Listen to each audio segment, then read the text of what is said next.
대한민국 중심 채널 KBS 1라디오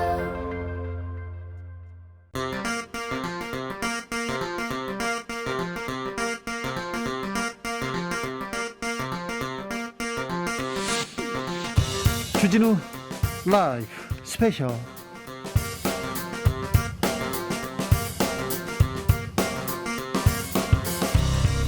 2022년 1월 15일 토요일입니다. 안녕하십니까, 주진우입니다. 토요일 이 시간은 일주일 동안 가장 중요한 일을 쫙 정리해드리는 그런 시간입니다. 시사 일타 강사 두 분 모셨습니다. 양지열 변호사, 박준 변호사, 어서 오세요. 네, 안녕하세요. 네, 안녕하세요. 지금 이 방송 영상으로 만나보실 수 있습니다. 네, 그렇습니다. 지금 바로 유튜브에서 주진우 라이브 검색하시고 영상으로도 만나보시기 바랍니다. 박준 변호사님 특별히 청취자분들 위해서 선물 준비하셨죠? 네, 특별하게 준비가 됐습니다. 왜냐하면요, 정치율 조사가 시작됐습니다. 아이고, 요거 중요해요. 네, 언제 어디서 전화 올 줄 모릅니다. 02로 나옵니다. 좀 받아주셔야 되고요. 늘 KBS 1라디오 주진우 라이브를 마음속에 품고 있어야 됩니다. 다시 한번 연습해 본다는 의미로 KBS 1라디오 주진우 라이브.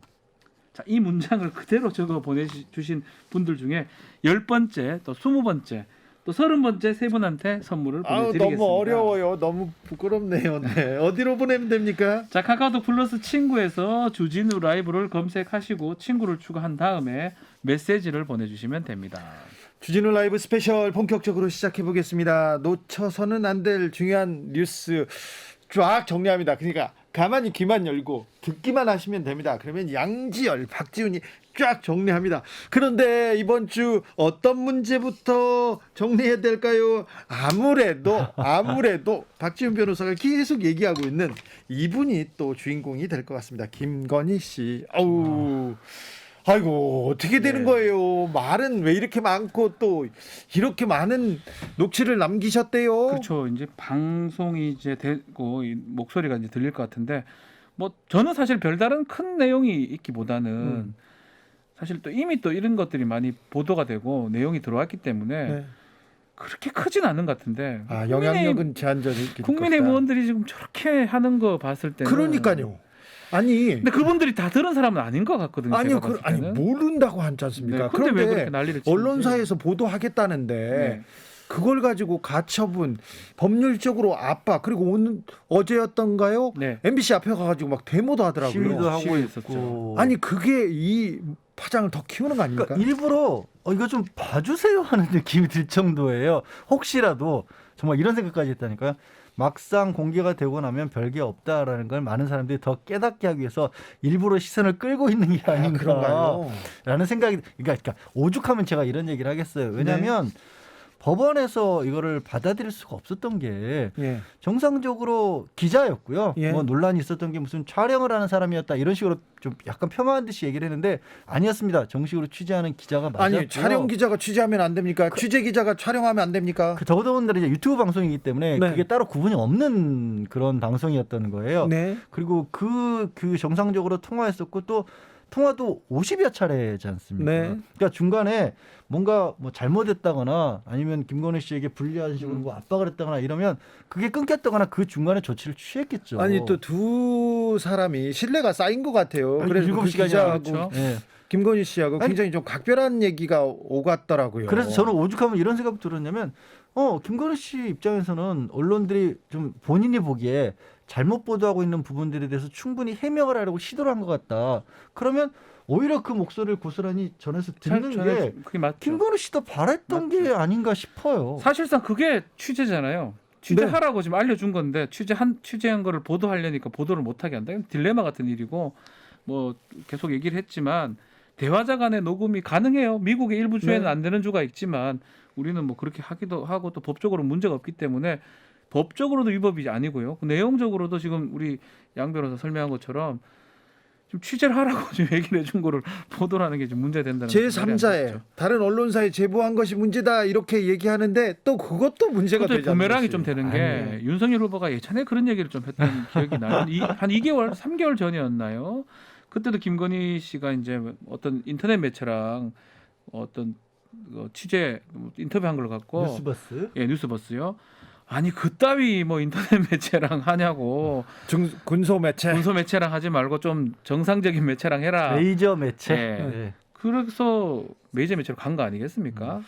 이제 그쪽 대표가 그렇게 표현을 했고요. 이미 그리고 알 사람은 내용을 다 들었고 그리고 가지고 있는 사람 파일을 가지고 있는 사람들도 여러 있는 것 같은데 그런데 굳이 이렇게 국민의힘에서 3개 나오는 이유가 뭘까요? 글쎄, 이제 거기에 들어있는 내용들을 가지고 사실 저는 영향력이 있을 수 있다는 판단을 한 것 같아요. 무슨 얘기냐면 단순하게 개인의 사적인 얘기들이 저는 들어있을 거라고 보지 않고요. 7시간의 내용들 중에서도 보도를 통해서 공개할 만한 내용들은 그러니까 본인과 윤석열 후보와도 관계가 있는 부분들이 있지 않습니까? 네. 예를 들어서 언론에 알려진 것처럼 조국 전 장관의 수사와 관련된 부분들이라든가 그 부분이 있습니다. 네, 아니면 지금 뭐 여러 가지 그 부동산과 관련된 투자 부분에서도 장모 같은 경우에도 혹시라도 이 부분이 그러니까 장모가 좀 특혜를 얻은 것이 윤석열이라고 하는 분이 검사 시절에 그 후광으로 특혜를 입은 게 아니라는 의혹 같은 거는 사생활의 문제가 아니라 그렇죠. 공적인 공적인 문제거든요. 문제라 봐야 되겠죠. 그러니까 네. 지금의 윤석열 후보와도 직접적으로 연결된 부분이기 때문에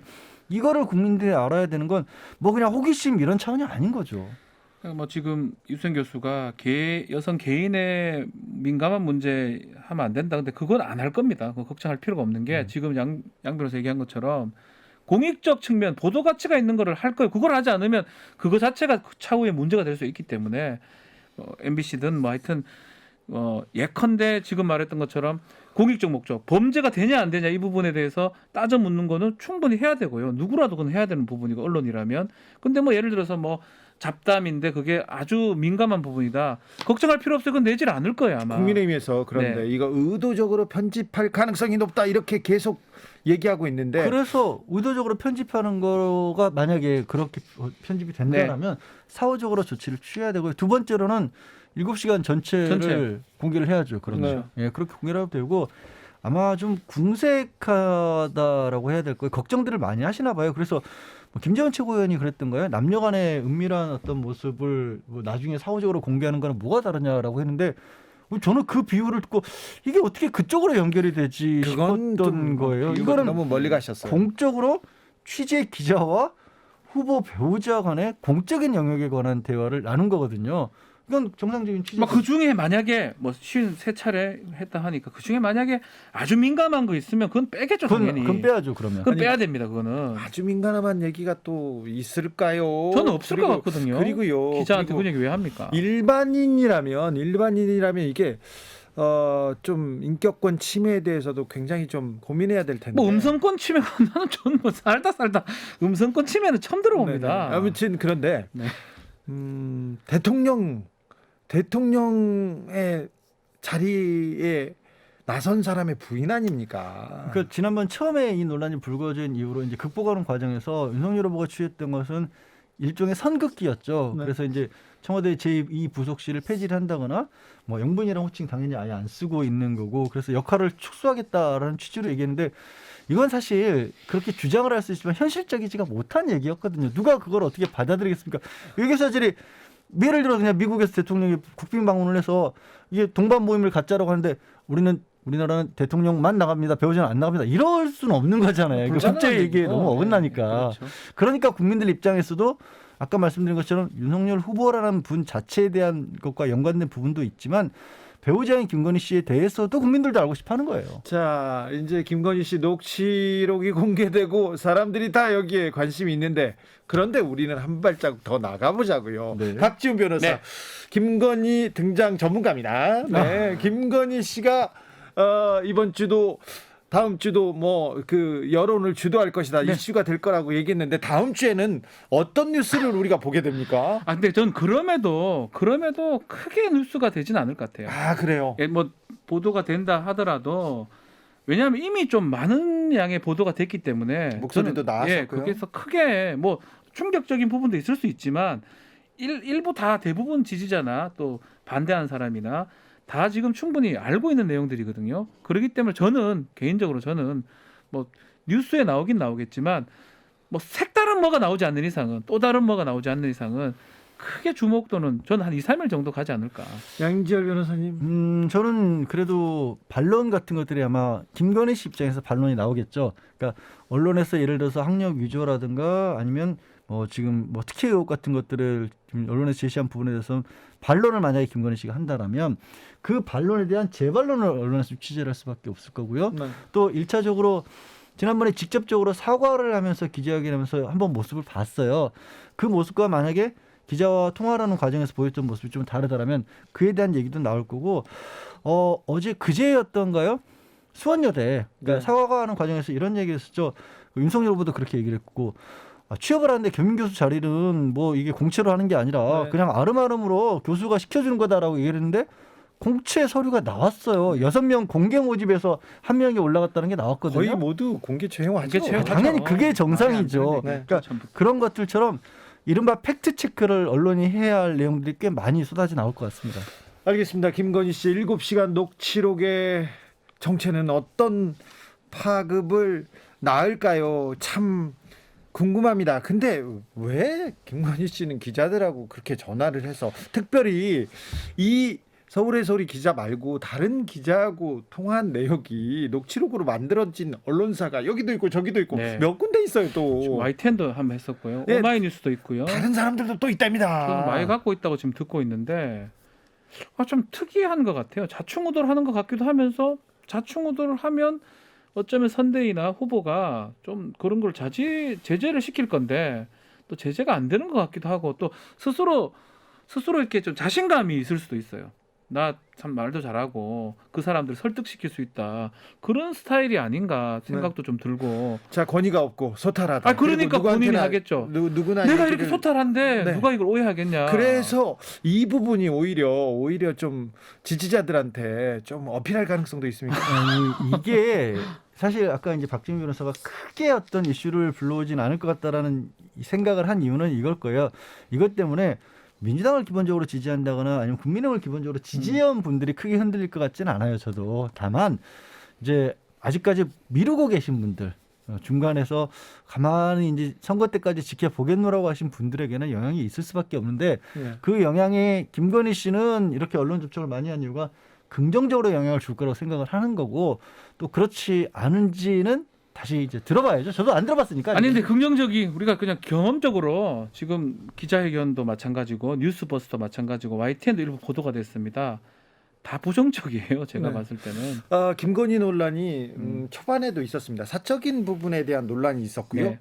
두 번째로는 좀 학력 위조나 네. 이력서 위조 부분에 있었는데 첫 번째 부분이 생각보다도 지지율엔 큰 영향을 미치지 않았는데 두 번째 부분 이 부분은 윤석열의 공정잣대와 맞물려 가면서 좀 영향이 있었다 이렇게 전문가들은 분석하던데 이번에는 또 어떤 영향을 미칠지. 그러니까 이제 어떤 내용이냐에 따라 다른데 뭐 지금 말씀하신 네. 것처럼 위조가 아니라 허위 경력. 뭐 위조도 포함돼요. 네, 위조도 좀 포함되는 있었죠. 영역이니까 네. 뭐 같은데 첫 번째는 사생활이고 두 번째는 위조 내지 허위 경력 같은 부분이거든요. 네.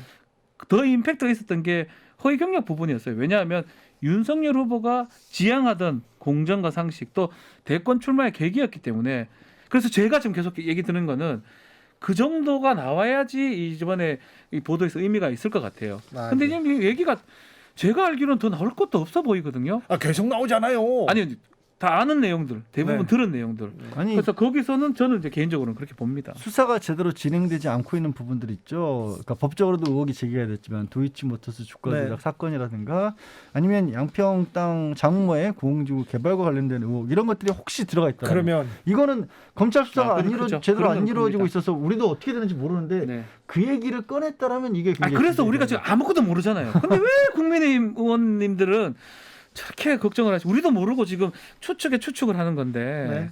그러니까 들어봐야 되는 거예요. 결국은 네. 들어봐야 알 수 있는 거예요. 들어보고 그 다음에 어떤 내용이 나오는지 저희가 또 잘 지켜봐서 분석해드리겠습니다. 여러분께서는 지금 주진우 라이브 스페셜을 듣고 계십니다. 자, 이번 주에 말말말 주인공으로 가보겠습니다. 이번 주에 말말말 주인공은 또 역시 국민의힘 윤석열 후보였습니다. 주옥 같은 말이 아니었고요. 굉장히 좀 논쟁적인 좀 이게 논쟁이 사회에 보탬이 되는지는 모르지만 멸공 뭐 이런 그 말이 화제가 됐습니다. 멸치와 콩 이제 원래 이제 신세계 정영진 부회장이 최근에 이제 중국이라든가 북한의 움직임을 두고 좀 비판적인 태도를 취하면서 이제 멸치콩이라는 표현을 쓴 겁니다. 근데 이제 그거를 윤석열 후보가 그냥 쉽게 얘기를 꺼낸 것도 아니고 받았어요. 받아서 장을 보러 가서 사진과 함께 이제 멸치콩 거기서 더 나갔었죠. 네, 챌린지처럼 네, 그리고 국민의힘에서 다 이어갔죠. 예, 여러 가지 뭐 김진태 전 의원이나 나경원 전 의원 이런 분들이 또 받아서 하는 바람에 이게 지금 21세기 대한민국에서 그리고 진지하게 생각하면 굉장히 여러 가지로 국내적으로 문제를 일으킬 수도 있는 발언인데 왜 이렇게 커지나 했던 거죠. 예. 네. 원기옥에서 김재원 최고위원과 강기정 수석이 이 문제를 가지고 열띤 토론을 벌였는데요. 잠시 듣고 올까요? 윤석열 후보가 공약을 내놓기 시작했습니다. 비전에 대해서 얘기하기 시작했는데 멸공 논란 요것 때문에 약간 시간을 뺏긴 거 아닌가 이런 생각도 해봅니다. 강기정 수석님. 정용진 우리 부회장이 어떻게 해야 될지 저는 이해가 잘 안 돼요. 그래서 누구 말에 따르면 정용진 부회장이 관종이라고 이야기를 할 정도로 이야기를 하던데.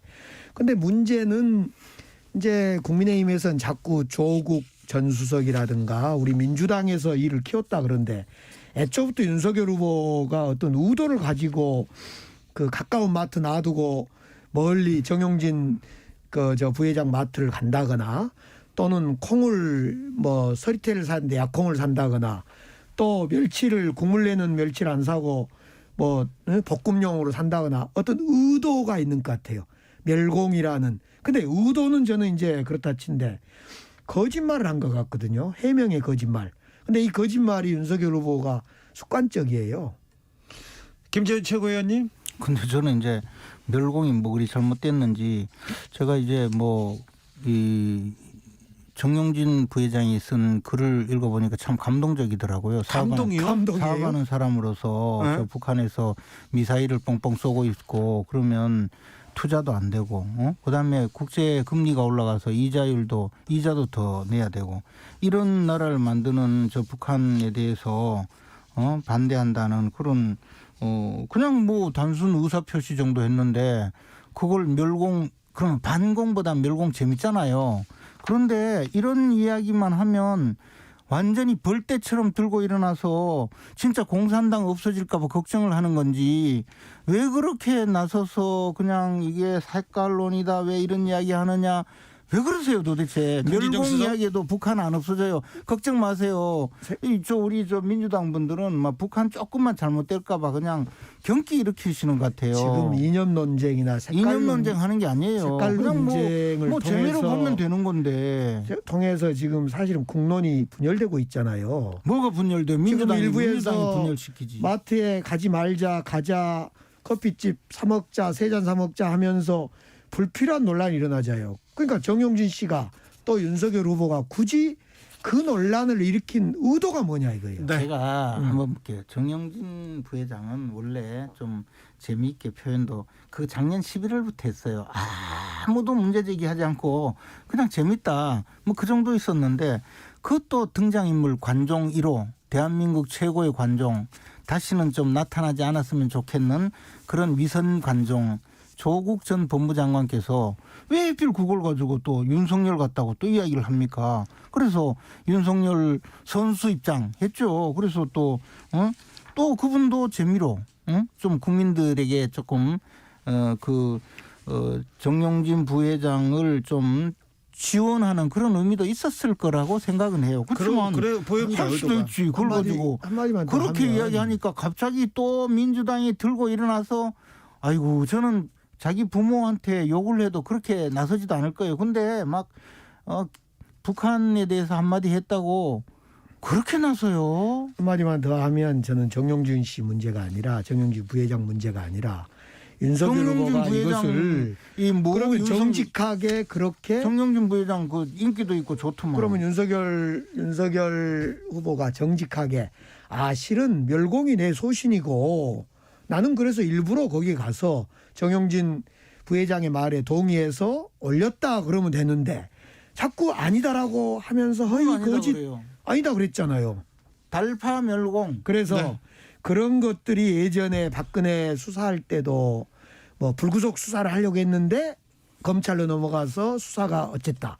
또 조국 장관에 대해서 인사권 침해할 때 대통령을 만나주라 말아라. 계속 거짓말쟁이 아니냐 윤석열 후보가. 거짓말 당대 최고는 이재명 후보. 정형진 부회장의 멸공 글을 보고 정말 가슴이 떴다, 감동적이었다. 김재훈 최고는 그렇게 아니, 근데 얘기하더라고요. 멸공이라는 얘기가 뭐 오랫동안 있었던 얘기고 지금은 크게 쓰지는 않고 있잖아요. 네. 거기다가 뭐 저는 사실은 멸공을 하든 뭐 반공을 하든 뭐 그런 거는 자유라고 생각해요. 쓰든지 말든지 그건 네. 본인 생각이니까. 근데 이제 문제는 그게 지금 뭐 그걸 쓴다고 누가 잡아갑니까? 근데 그걸 꼭 이렇게 비유 비슷하게 예컨대 멸치 콩을 이용해 가지고 하고 있고 근데 그게 어떻게 보면 표현의 자유가 아니고 극우 사이트에서 놀이하는 거랑 똑같은 거거든요. 예. 우리가 일베라 하는 네네. 사람들이 자주 그런 행동들을 하는데 그거를 지금 재벌 회장도 부회장도 그런 걸 하고 거기다가 대권 후보를 받아가지고 재밌다고 하는데 본인은 아니라고 하는데 조림용 멸치를 사가지고 뭐 국거리 멸치 한다고 엉뚱한 얘기를 하는 거 봤을 때는 본인이 그거를 그냥 누가 시켜서 했든 어쨌든 그 의도로 했던 걸로 보이고 의도가 있죠. 더 나아가서 의도 있죠. 또 선제 타격 얘기를 또 해버렸어요. 저는 사실은 이게 오히려 외교적인 얘기 같거든요. 네. 조금 더 생각해서 해야 될 부분이지 이걸 갖고 무슨 뭐 조롱 뭐 이렇게 봐서는 저는 안 된다. 상당히 좀 심각한 문제가 아닌가 생각이 듭니다. 김재원 최고가 멸공을 가지고 왜 민주당 분들은 경기를 일으키냐, 북한이 잘못될까봐 그러는 것 같다라는 얘기를 하셨는데 북한이 잘못될까봐 경기를 일으키는 게 아니고요. 멸공이라는 이름, 빨갱이라는 이름을 붙여서 과거에 권위주의 정권 시절에 얼마나 많은 사람들을 모함해서 목숨을 뺏었습니까? 너무 사람을 많은 피해를. 이 멸공이라는 단어를 빌어서 공산주의하고 아무 상관이 없는 사람들을 정권에 저항한다는 이유로 빨갱이로 몰아서 죽였어요. 정권에 저항하지 않는 사람들도 또 빨갱이로 몰았어요. 그렇죠. 저 대학교 때 명동에 청바지를 사러 갔습니다. 친구 배승이하고. 네. 그런데 명동 성당 앞에서 버스가 딱 내렸어. 그랬더니 그때 백골단이 이렇게 서 있다가 부르는 거예요. 네. 야라라라라 이렇게 제대로도 안 불러요. 일로. 손가락질하죠. 네, 네. 손가락질하면서 잠시 검문 있겠습니다. 가방을 보여달라는 거예요. 아 왜요? 저 청바지 사러 왔어요. 생긴 게 빨갱이라는 거예요. 저보고 그러니까 이게 생긴 게 대무하게 생겼다고. 저는 이게 정말로 이거를 재밌거리로 삼을 수 있는 단어가 절대 아니라는 게요. 또 그 윤석열 후보가 들었던 멸치 이게 지역을 가지고도 논란이 일었을 수밖에 없었잖아요. 일베에서 지금 지역을 비하하고 놀리는 게 아니라 조롱하고 폄훼하고 그런. 제주에서 여수 순천에서 그 이른바 멸공이라는 이름을 엉뚱한 양민들에게 갖다 붙여서 얼마나 많은 사람들이 목숨을 잃었어요. 광주에서도 그랬고요. 부산에서도 그랬고요. 이거를 우습게 여길 단어예요, 이게? 그렇죠. 아 참 마음이 아팠어요. 선거 때만 되면 색깔론이 나옵니다. 아니 당장은 효과가 있을 수 있어요. 그것을 지지하는 분들이 네. 아직 있기 때문에. 네. 그런데 큰 어떤 후보라면 네. 아니면 큰 또 어떤 시간을 봤을 때는 역효과가 날 게 뻔하거든요. 아니 그러니까요. 색깔론, 지역 감정 이런 거 하면 안 됩니다. 그런데 그럴 수도 있어요. 그런데 지도자가 되겠다는 사람들은 절대 이런 걸 편승해서 이용하고 그러지 않았으면 좋겠어요. 네. 아무리 전략상 뭐 그런 얘기를 떠나서 말입니다. 지도자가 되겠다면 말입니다. 자, 윤석열 후보는 본인이 해시태그 해시태그 올린 것도 안 아니다 올렸다고 보니까 하니까. 사실은 잘 모르시고 한 것 같긴 한데요. 저는 사실은 그 청년 본부 이런 데서 한 것 같아요. 네. 요새 은유하고 이런 것들이 이제 청년들이 그게 많다 보니. 근데 그 청년들도 제가 좀 죄송한 얘기지만 제가 얘기하는 그 극우 사이트 네. 그쪽에 얘기를 하고 있는 것 같거든요. 너무 극우 사이트에서 놀고 있는 거 아닌가 그런 생각 해봅니다. 국민의힘이 우리는 그쪽으로 가겠다, 극우로 가겠다.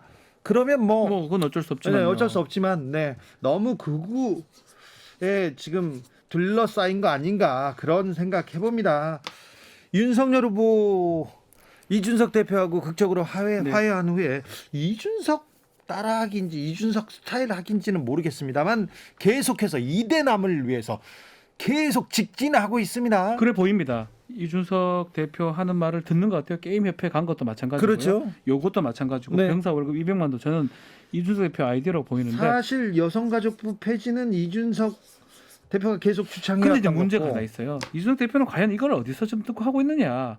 일부 인터넷 사이트에 20대 남자들이 많은 그런 사이트로 알려진 그런 곳에서 하는 내용을 듣고 상당히 효과적이라고 판단해서 본인이 하는 걸로 보이는데 글쎄요. 당장은 효과가 있을 수 있습니다. 왜냐하면 일부가 아주 강분하고 흥분할 수 있기 때문에 네. 그것을 주장했던 사람들은 근데 이제 먼 시점으로 봤을 때 과연 이게 맞는 말인지 저는 이 말씀 꼭 드리고 싶어요. 여성가족부를 폐지를 하면요.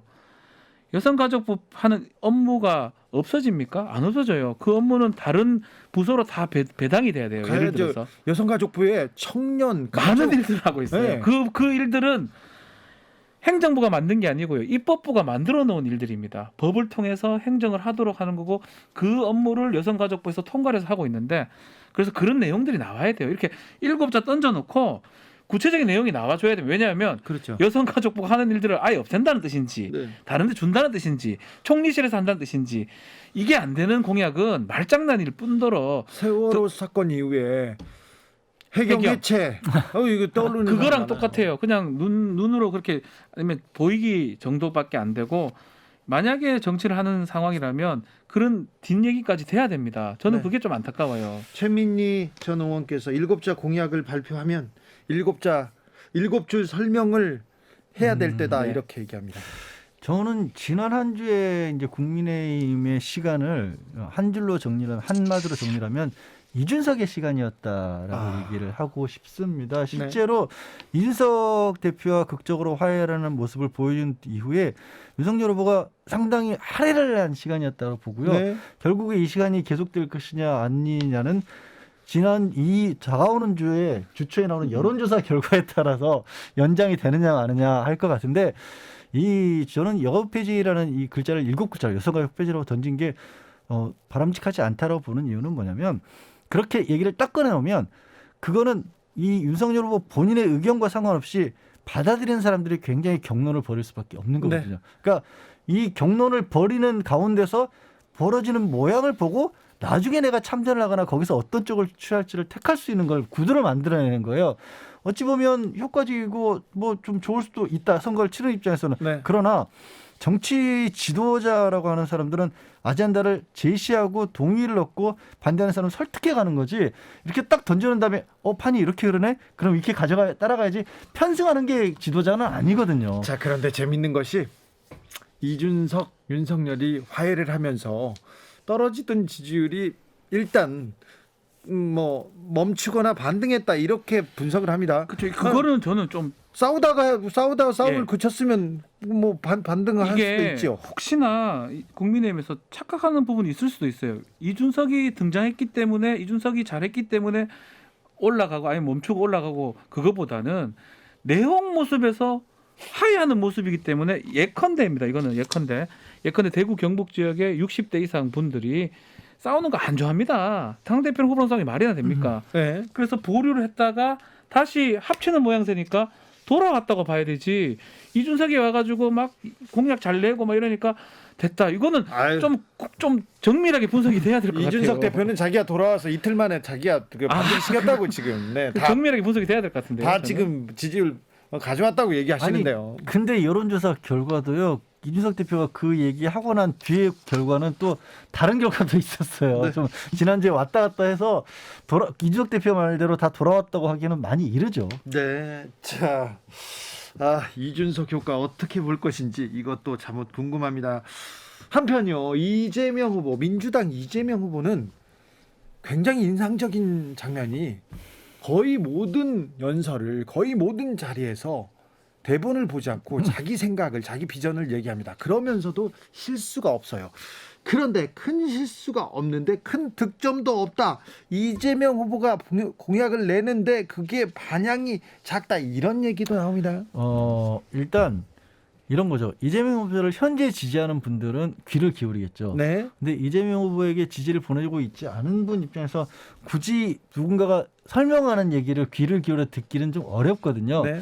그래서 이재명 후보 쪽에서도 그걸 바로 한 번에 끌어온다기보다는 점진적으로 이슈를 뭐 가랑비에 옷 젖듯이 계속해서 전달하는 방법을 채택하고 있는 것 같고 그러나 그 많은 얘기들 중에서도 좀 차별화 쪽에 강조를 두고 있는 것 같긴 해요. 네. 그리고 그거는 조금 먹힌다라는 판단을 하고 있는 게 아니냐. 왜냐하면 아까 좀 전에 언급했던 여론조사에서 이른바 정권 교체를 원하는 그런 비율이 조금씩 낮아지고 있다. 네. 이게 뭐 이재명 후보 입장에서 봤을 때는 정권 교체라는 게 꼭 전부 다 민주당에서 다 국민의힘으로 간다는 의미는 아니지만 애초에 그거 자체를 원하는 사람들이 떨어지고 또 차별화를 통해서 이재명 후보가 되는 것도 문재인 정부와는 다른 것이다라는 그런 효과를 거둘 수 있다라면 그게 좀 중도를 넓혀가는 데 도움이 될 거라고 판단하는 걸로 보여요. 이재명 후보가 뭐 실제로 비호감도도 좀 높은 편이에요. 또 일부 계층이나 상당히 안 좋아하는 것도 있기 때문에 그 내놓는 공약이나 그런 어떤 설명을 예컨대 뭐 말장난하는 거다, 말만 잘한다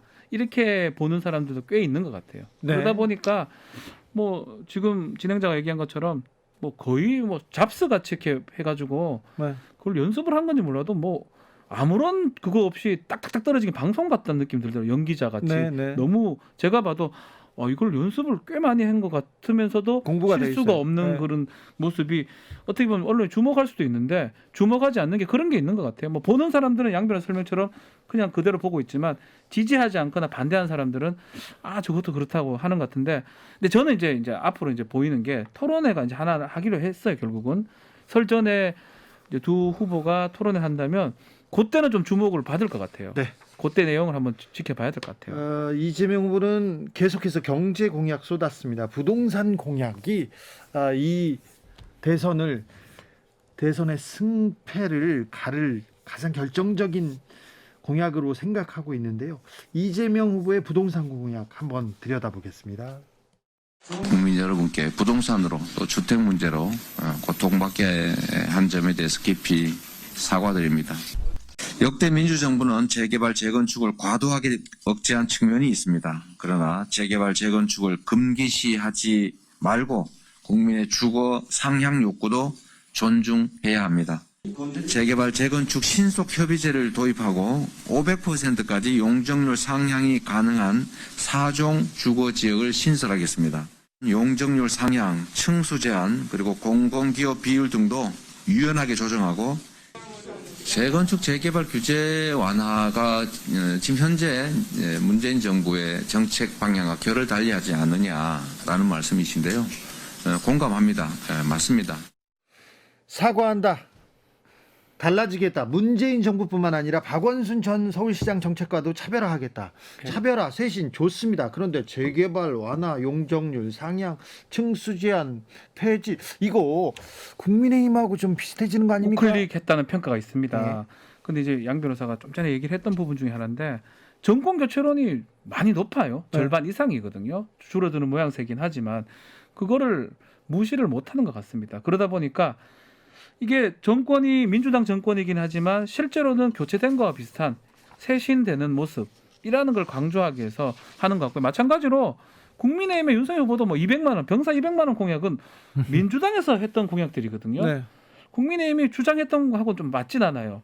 그러니까 쌍방이 선거에 다가오니까 네. 한쪽은 우클릭, 한쪽은 좌클릭되는 모양새고 그래서 뭐 지금 그게 이제 민주당 뭐 지지자가 이제 뭐라 할 수는 있는 상황인데 그렇죠. 이거 저대로 가면 또 부동산 또 뛰어요. 자극하는 겁니다. 이렇게 얘기하는 사람들도 있어요. 그럼에도 불구하고 선거가 지금 목전에 있기 때문에 아직까지 큰 이슈는 되지 않고 그냥 저 던진 어떤 공약이나 그거에 대해서 뭐 어느 정도 논평 정도만 나오는 상황이 아닌가 이렇게 보입니다. 저런 것들은 사실 현장에서는 꽤 크게 받아들일 수 있죠. 그러니까 재개발 재건축이 지금 추진해오고 있는 단지들 같은 경우에는 그분들은 정말 저 생계를 걸고 하는 분들도 있거든요. 그렇죠. 진짜로. 네. 그렇기 때문에 생각보다 조금 그 직접적인 영향을 받는 것에 대한 어떤 이 영향은 있을 것 같고요. 박 변호사 얘기처럼 공약은 이제는 더 이상 이제 진보 진영이니까 보수 진영이니까 이런 건 없는 것 같고요. 예. 실용적인 측면에서 다 같이 좋은 쪽으로 접근을 하는 데 있어서는 공통점이 있는데 그러면 결국에는 중도나 2030 측에 다가갈 부분은 뭐냐면 말을 던진 이후에 누가 실제로 그거를 옮길 수 있는 사람으로 비춰지느냐. 네. 거기까지 가야 되는 거예요. 말은 다 똑같아요. 이제는 국민의힘도 뭐 부모급여 비슷해요. 준다 그러고 네. 뭐 사병들 200만 원 다 똑같아요. 뭐 그렇지만 그러면 저 둘 중에 누가 저 말을 실제로 얼마만큼이나 이행할 수 있을까? 이거를 이제 국민들이 봐야겠죠. 이제 50여일 동안 누가 대통령으로서 나라를 이끌 제목인가? 누가 능력이 있나? 누가 우리 문제를 풀어줄까? 이게 국민들의 관심사, 고민거리가 될 것입니다. 여러분께서는 지금 주진우 라이브 스페셜을 듣고 계십니다. 주진우 라이브 스페셜. 주진우 라이브 스페셜 시사 박사님들입니다. 양지열, 박지훈 변호사 두 분과 함께하고 있습니다. 이제 이분의 시간이 오고 있다 하고 지금 자기한테 지금 스포트라이트를 비춰주기를 이렇게 기다리는 사람이 하나 있습니다. 네. 누군지 알겠네요. 네. 국민의당 안철수 후보인데요. 네. 감나무 밑에서 뭐 감 떨어지는 거 기다린다는 그런 얘기도 있지만 아무튼 안철수의 시간이 다가오고 있습니다. 지금 단일화에 지금 야권, 여권, 언론 막 들었다 놨다 막 하고 있습니다. 자, 안 후보의 속마음은 뭔지 안핵관 이태규 의원 얘기 잠깐 듣고 올까요?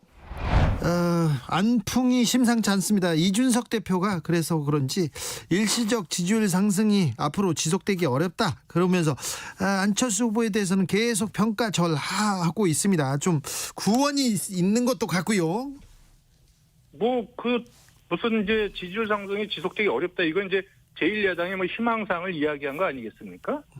네. 예. 그리고 뭐 또 야권 단일화에 대해서는 뭐 안 후보 측에서 굉장히 몸이 단 것으로 한다. 뭐 이런 말도 했다고 그래요. 그렇죠. 근데 우리 당은 단일화의 단자도 꺼낸 적이 없고요.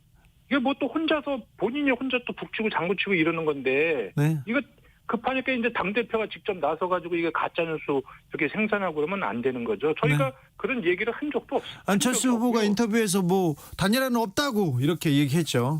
그 단일화 하자고 지금 하고 최근에 공동정부까지 막 꺼내 들어가지고 말 흘리고 다닌 데는 국민의힘 아닙니까? 네. 네. 단일화에 몸을 단 거는 국민의힘입니까? 이준석 대표가 이야기한 거는 가짜 뉴스죠. 네. 아, 그렇습니다. 근데 네. 국민의당은 전혀 뭐 단일화에 대해서는 관심이 없습니까? 지금 안철수 후보가 상승 기류를 타고 있지 않습니까? 네. 이런 쪽에 단일화라고 하는 정치 프레임을 거는 거는 네. 안 대표의 상승세를 차단하려고 하는 거죠. 그 의도가 너무나 명확히 보이는데. 네. 그리고 지금 국민들께서 안철수 후보를 다시 한번 관심 있게 지켜봐 주시고 재평가하시는데 그러면 안철수 후보가 갖고 있는 비전과 정책 대안을 국민들께 말씀드려 나가야지. 네. 지금 딴 데 가가지고 그 무슨 단일화 게임 협상하고 이럴 때가 아니지 않습니까? 예. 네. 그런 입장도 아니고 그런 시점도 아니다. 네. 근데 만나자고 하면 만날 수 있다고도 했어요. 안철수 후보가 저 윤석열 후보와. 그래서 원론적인 이야기였다고 말씀하시잖아요. 아니 정치인이 만나자는데 예. 굳이 나는 안 만난다 이렇게 이야기할 필요는 없는 거죠. 예. 네. 그 이상도 이하도 아닙니다. 자, 단일화될 경우 당선 가능성이 높아진다 이런 여론조사가 계속 나오고 있어요. 안철수 후보로 단일화될 경우. 그거는 그런 지표를 제가 뭐 한두 개 봤는데요. 네. 결국은 지금 국민들이 봤을 적에 확장성이 크다. 윤석열 후보에 비해서 이거를 이제 그 지표가 입증해 주는 거거든요. 그러니까 지금 만약에 단일 후보가 됐을 적에 지금 정권 교체의 그 열망이 한 50% 내외 뭐 이렇게 좀 보여지는 거거든요. 네. 예, 이걸 온전하게 다 담아낼 수 있는 그릇이 누구냐? 여기에 대해서 유권자들이 저는 이제 평가해주고 계신다 그렇게 이해합니다.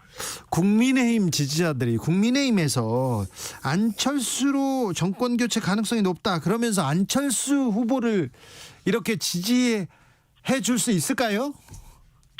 그거는 뭐 저희는 좀 지켜봐야 되겠지만 저희의 기본 그 득표 기조가 일단 중도와 2030의 지지를 확실하게 해서 확장성을 강력하게 부각시킨 다음에 그 정말 정권 교체의 확실한 대안이다. 이거를 부각시켜서 보수의 공감과 지지를 견인하겠다는 생각을 갖고 있거든요. 네. 사실 지금 지난 서울시장 선거 때 안철수 후보가 굉장히 많은 그 공을 들여서 사실 국민의힘 후보가 서울시장에서 압도적으로 당선되지 않습니까? 예. 거기에 대해서 고마워하시는 분들이 굉장히 많이 계시고요. 네. 아마 지금 그 국민의힘 지지층이나 보수층에서 자기가 1인 2표를 행사할 수 있다면 그게 윤석열 후보와 안철수 후보한테 각각 하나씩 줬을 겁니다. 다만 한 표밖에 행사를 못하니까 아마 그 우선순위에서 지금 윤석열 후보가 앞에 있다고 보여지지만 결국은 확장성의 문제나 뭐 이런 거를 따지게 되면 그 순위가 저는 바뀔 수 있다 이렇게 봅니다. 가정입니다. 윤석열 후보의 당선을 위해서 이번에도 조력자 역할을 할 수도 있습니까?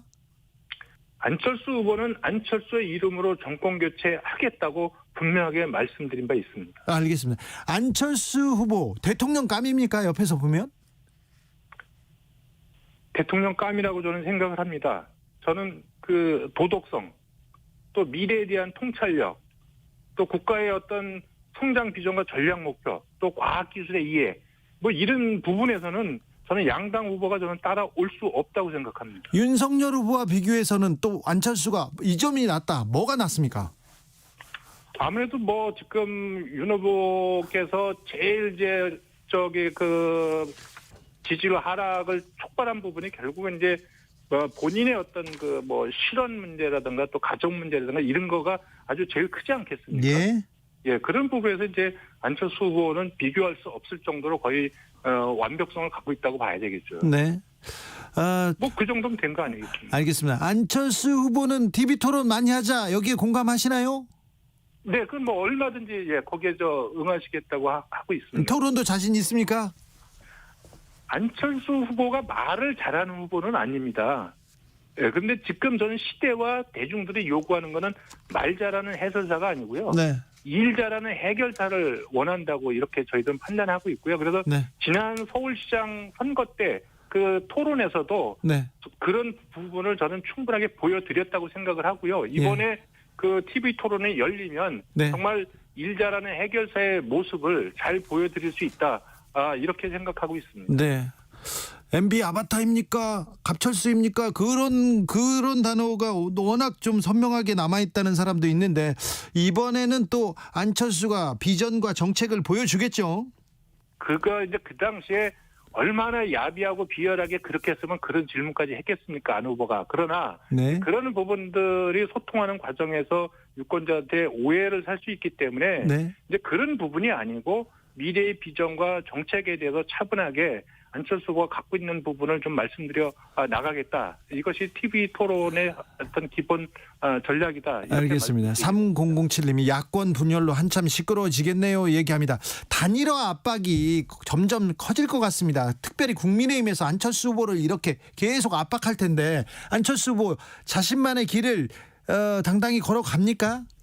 묵묵하게 자기 길을 가는 것이 저는 그 안철수 후보에 관심을 가져주시고 재평가해 주시는 국민들에 대한 예의라고 저는 생각을 합니다. 네, 알겠습니다. 예, 그렇기 때문에 네. 지금 자꾸 이 안철수 후보를 단일화 프레임에 가두려고 하면 안철수 후보의 진면목과 진정성을 보여주기가 굉장히 어렵게 됩니다. 알겠습니다. 네. 예, 우리가 제일 경계하는 것이 그것입니다. 알겠습니다. 저희도 정책과 비전, 안철수의 정책과 비전을 계속 듣도록 하겠습니다. 또 이 남자 앞에 단일화라는 숙제가 놓였습니다. 안철수 후보는 어떻게 될까요? 단일화 얘기는 계속 반복된 얘기고 지지율 때문에 이렇게 얘기가 나오는 것 같아요. 그렇죠. 윤석열 후보가 만약에 떨어지지 않았으면 또 그 떨어진 지지율을 안철수 후보가 가져간 모양새거든요. 네. 그게 아니라면 단일화 얘기가 사실 나오기 어려웠을 것 같아요. 그렇죠. 그전에는 안 나왔거든요. 그런 여론조사 잘 안 했었어요. 네. 지금 여론조사도 많이 하고 있고 뭐 그럼에도 계속 얘기를 하지만 이게 안철수 대표가 본인이 독자적으로 받은 지지율보다는 윤석열 후보가 떨어진 거를 받은 모양새거든요. 그렇죠. 그렇게 분석을 하고 있고요. 네. 그렇다면 더 많이 올라야지만이 단일화 얘기가 좀 더 나올 수 있는데 지금 국면에서는 조금 멈춰선 모양새예요. 그래서 저는 다음 주도 더 봐야 되겠지만 지지율 국면에 따라 달라질 것 같아요. 윤석열이 많이 떨어지고 안철수가 좀 더 올라간다면 이게 현실화될 가능성도 있지만 지금 국면에서 변동이 없다 그러면 좀 쉽지는 않지 않나 저는 생각이 들거든요. 이인석 대표가 지금 얘기를 하는 거 보면 안 받으려고 하는 게 역력해 보여요. 네. 그리고 이제 왜 안 받으려고 하면 두 가지를 생각해야 되는데 최근에 여론조사에서 윤석열 후보가 빠지면서 국민의 입장에서는 굉장히 국민의 입장에서 다행스러운 건 뭐냐면 여기 윤석열 후보에서 빠졌던 게 이재명 후보로 가지는 않고 안철수 후보가 방파제 역할에서 거기서 막아줬던 거예요. 네. 그래서 안철수 후보가 상대적으로 올라갔다라고 국민의힘에서는 보고 있는데 그래서 지금 두 가지를 봐야 된다는 거 말씀드린 건 뭐냐면 그러면 이제 안철수 후보에게 관심이 들어갔기 때문에 안철수 후보 자체에 대해서 국민들이 어떻게 평가하는지는 이제부터 시작이에요. 지금은 반사 효과로 들어간 거라면 이제 쏠린 시선을 어떻게 정말로 자기에게 고착시킬 수 있느냐의 시간이 된 건데 만약에 고착을 못 시키게 될 경우에는 당연히 단일화 쪽으로 갈 수밖에 없는 거고 인석 대표 같은 경우는 말씀드린 것처럼 우리한테 빠진 게 결코 이재명 후보에게 가지 않는다. 그러면 무슨 생각을 할 거냐면 여기서는 안철수 후보 지지율이 떨어뜨리기만 하면 자연스럽게 우리가 흡수한다는 생각을 할 겁니다. 그렇겠죠. 그 두 개의 싸움인 거예요. 안철수 후보는 나한테 귀한 시선이 쏠리는 만큼 이제 잘해서 확실하게 내 걸로 만들겠다. 윤석열 후보 쪽에서는 우리 지지자들이 잠깐 한눈 팔고 있지만 저거 다시 돌아올 거야. 이게 싸우겠죠. 한편으로는 그래서 저는 그 키를 안철수 대표가 갖고 있는 게 아니고 후보가 갖고 있는 게 아니고 윤석열 후보가 갖고 있는 것 같아요. 네. 윤석열 후보의 실수, 이제 일요일 보도될 김건희 씨 그런 등등으로 만약에 지지율이 좀 출렁거린다 그러면 안철수 후보 단일화 등등의 전매에 나설 가능성도 있는 거고, 모든 키를 윤석열 후보의 지지율 추이로 봐야 되지 안철수 대표로 볼 건 아니지 않나, 저는 개인적으로 그렇게 생각이 좀 듭니다. 그런데 또 단일화를 하면 여론조사를 할 텐데요. 국민을 상대로 여론조사를 하면 안철수 후보가 상당히 높게 상당히 나오고, 높죠. 예. 근데 국민의힘 지지자를 상대로 안 하면 나오죠. 안 나오죠. 그렇죠. 그럼 결국은 그거 차이가 너무 커요. 그거 만들 때, 여론조사 항목 만들 때 싸움들 우리 많이 봤잖아요. 네. 그 논쟁이 얼마나 또 나올지. 아우, 피 터집니다. 근데 그렇게 되면 전체적으로 봤을 때는 또 피로도를 주는 행동이 될 수가 있기 네. 때문에 별로 좋을 건 아니라고 봐요. 제가 봤을 때는. 알겠습니다. 단일화 문제는 계속 갈 거니까 계속 앞으로 계속 나옵니다. 안철수 단일화 할까, 뭐 국민의힘에서는 단일화 한다 안 한다 계속, 저기 안철수 후보도 한다 안 한다 계속 나오니까 그냥 좀 지켜보시면 됩니다. 시간이 필요합니다. 여기서 이분은 어떻게 생각하는지 이것도 변수입니다. 아까 윤석열 후보가 어찌 하느냐에 따라서 지지율이 어찌 되는지에 따라서 달라진다. 근데 국민의힘에는 변수가 하나 더 있습니다. 이준석 대표의 생각도 잠깐 듣고 오겠습니다.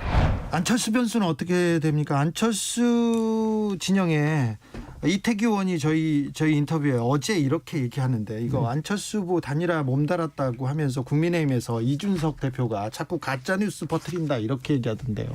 가짜뉴스인지 진짜뉴스인지 곧 보시면 알 겁니다. 네. 예를 들어 우리가 이제 안철수 대표가 지금까지 대선에도 참여하고 큰 선거 많이 참여했지만은 이분이 중간에 한 번씩은 이게 지지율이 약간 올라가는 모양새가 보여요. 매번 모든 선거에서. 그랬죠. 지난 대선에서 탄핵 대선이었음에도 불구하고 안철수 대표가 그 당시 1위였던 문재인 대통령에 거의 근접하는 수치로 간 적도 있었거든요. 40% 근접할 때도 있었어요. 그렇죠. 그런데 네. 그게 어차피 좀 일장춘몽같이 되는 것은 네. 결국에는 그것을 뒷받침할 만한 역량이나 준비가 덜 되어 있었기 때문이다, 저는 이렇게 보거든요. 네. 그래서 저는 이번 선거에서도 이분이 굉장히 의지를 밝히면서 지금 센 말씀 많이 하시거든요. 네. 근데 결국에는 또 양비론 많이 할 겁니다, 보면은. 네. 예, 뭐 이재명도 싫고 윤석열도 싫고 이런 사람들 나한테 와라. 또 그러니까 결국 양비론 기반의 안티 정치를 할 것 같거든요. 네. 그래서 저는 이제 그런 상황이 되면 또 지지율 빠질 겁니다. 예. 안철수 후보가 더 이상 양보는 없다. 국민의힘은 정권 교체 못한다. 수권 능력도 의심된다. 이렇게 얘기했더라고요. 안철수 대표의 정치를 제가 이제 한 문장을 표현하자면은 네. 양보해야 될 때 양보 안 하고, 네. 양보 안 해야 될 때 양보하고. 이번에는 양보 안 한다고. 서울시장 때는 박원순 시장한테 양보하면 안 됐죠. 문재인 대통령한테는 그때도 양보하면 안 됐었죠. 본인이 끝까지 뛰었어야죠. 그 다음부터는 계속 또 양보해야 될 때 양보 안 하고 있습니다. 그렇기 때문에 뭐 그거 하나로 특징 지어진다 이렇게 봅니다. 그렇습니까? 예. 이준석 대표가 안철수 후보 한 문장으로 정리하면 양보할 때는 안 하고 안 해야 할 때는 양보하고 이렇게 얘기하더라고요. 아무튼 두 분 이준석과 안철수 케미 아주 안 좋습니다. 매우 안 좋습니다. 두 사람은 뭐 두 가지죠. 뭐 두 가지 실질적 이유도 있고 형식적도 있어요. 시작 자체가 노원에서 같이 붙었던 경우도 있었고, 또 같이 당을 하면서 뭐 어떤 얘기 때문에 징계 같은 것도 있었고, 아마 둘이 같이 어떤 있는 모습은 상상하기 어려울 겁니다. 아마 그 건널 수 없는 강을 건넜을 가능성 되게 높고요. 뭐 그럼에도 불구하고 정치라는 거는 생물이기 때문에 정말 필요하다면 단일화는 되겠죠. 네. 근데 지금 단계에서 두 사람의 인간적 부분으로 봤을 때는 뭐 될 가능성은 안 하고 싶을 보이는 것 거예요. 같습니다. 네. 저는 안 하고 싶다기보다 저렇게 안철수 대표를 공격하는 것 자체가 선거 전략이에요. 그렇죠. 네, 이거 안철수 대표를 깎아내리는 거잖아요. 네, 네. 그렇게 만들어서 존재감을 떨어뜨린 다음에 흡수하겠다는 거거든요. 그렇죠. 지금은 실제 좋건 안 좋건 간에 이준석 대표는 그런 식의 선거 전략을 구사하고 있는 거고, 네. 그런 식의 전략을 구사한다는 게 말에서 묻어나오잖아요. 이대로만 가면 당선시킬 수 있다, 내가 윤석열 후보를.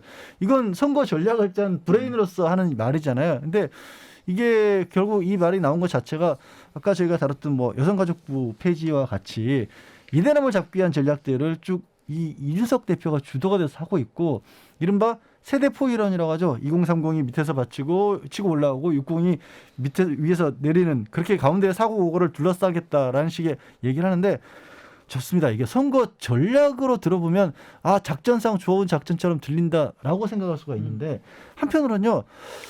아니 이게 국가를 이끄는 데 있어서 국민들을 끌어안는 모습으로 보이진 않는단 말이에요. 아주 지금 편가르기 아니야. 갈라치기 하는 것처럼 들린단 말이에요. 그게 아마 저는 이준석 대표가 본인에게 주어져 있는 그런 이미지. 참 똑똑한데 뭔가 이렇게 리더로서 포용력이 좀 떨어져 보인다라는 거를 어떻게 보여주느냐가 좀 중요하게 넘어가는 숙제가 아닌가 싶어요. 참신하긴 하죠. 참신하긴 한데 자꾸 참신과 구태가 두 개가 겹쳐져 있는 것 같아요. 왠지 아주 노예한 전략을 부리는 정치 전략을 부리는 꼬마 김종인 같은 느낌도 들기도 하고 꼬마라고 제가 말씀 죄송합니다. 젊은 김종인 연수 문제 그런 것들이 이대로만 하면 먹힐 수도 있지만 근데 지금 정치가 그런 어떤 말 한마디 이렇게 될 그런 상황은 아니지 않습니까? 아무튼 제가 이상하게 판단하나요? 이준석식 정치. 참신할 수 있어요. 젊은 가출 그런 건 참신하지 않습니까? 네. 가출이 참신해요. 그러면 기존 정치권에 엄청난 반향이었죠. 그런데 어찌 영향을 미칠지는 두고 보겠습니다. 단일화 전국을 앞두고 아마 국민의힘에서 국민의당을 안철수 후보를 공격하는 일은 계속될 것으로 보입니다. 일주일 동안 있었던 중요한 뉴스들 쫙 짚어봤습니다. 복습했습니다. 이제 예습해야죠. 어떤 공부해야 됩니까, 양 변호사님? 재판으로는 이슈가 19일이죠. 오거돈 전 부산시장 항소심 선고가 있습니다. 크게는 아니더라도 한 번쯤은 국민의힘 쪽에서 얘기를 또 꺼내지 않을까 싶고요. 예. 네, 그리고 21일에는 박형준 전 부산시장 재판부에서 국정원 4대강 사찰 문건 관련해서 국정원에 가서 판사들이 직접 현장 검증을 하겠다고 합니다. 그래요? 예. 이 내용 매우 중요한 내용인데 지금 관심을 받지 못하고 못 따라주고 있죠. 안타깝습니다. 자, 다음 주 신문 돗자리 쫙 펴보겠습니다. TV 토론을 한다니까 TV 토론 얘기도 좀 나오겠죠, 박 변호사님? 네, 윤석열 후보 지금 자신감이 있습니다. 이재명 후보의 실체를 한번 밝혀주겠다. 자신 없었을 때가 있었나요, 언제? 그래서 토론회는 아마 설전에 이제 하기로 합의했기 때문에 네. 할 것 같은데 네. 토론회가 좀 기대가 됩니다. 그렇죠, 많은 토론 국민들이 아마 기대됩니다. 기대를 할 것 이번에 같아요. 토론을 하겠죠. 이거 한다고 안 하면 더 난리가 나니까 그러니까요. 반드시 할 거고. 그리고요. 네. 저는 이번에도 계속 얘기를 하지만 김건희 씨가 이제 한 올, 화, 수, 목 정도까지 나올 것 아니 같습니다. 무슨 김건희 팬클럽 같아요. 그러니까 김건희 등장 전문가예요. 근데 거의 제가 맞췄지 않습니까? 예. 거의 맞췄네. 자, 양 변호사님은 어떤 뉴스 주목합니까? 저는 그냥 바램으로 네. 논란이 다음 주에도 시끄러울 것 같아서 거꾸로 TV 토론도 한다는데 다른 정책들 얘기도 좀 더 나왔으면 좋겠어요. 그냥 바램입니다. 안 그럴 것 같았어요. 바램입니다. 우리도 바람 우리도 한 표 있지 않습니까? 바래야죠. 양지열 변호사, 박지훈 변호사 오늘 또 감사합니다. 박 변호사님 네. 선물 주고 가세요. 선물. 네, 청취율 조사 기념 KBS 1라디오 주진우 라이브 이 문장을 그대로 적어 보내주신 분들 중에 어렵다. 10번째, 20번째, 30번째 세 분에게 선물을 보내드리겠습니다. 양지열 변호사, 박지훈 변호사 02로 전화 오면 뭐라고 해야 된다고요? 주진우 라이브를 듣고 있습니다. 주진우 뉴스 공장 안 돼요. 주진우 네, 라이브예요. 네. 주진우 라이브 스페셜 여기서 인사드리겠습니다. 두 분 감사합니다. 네, 고맙습니다. 감사합니다. 저는 다음 주 월요일 오후 5시 5분에 돌아오겠습니다. 지금까지 주진우였습니다.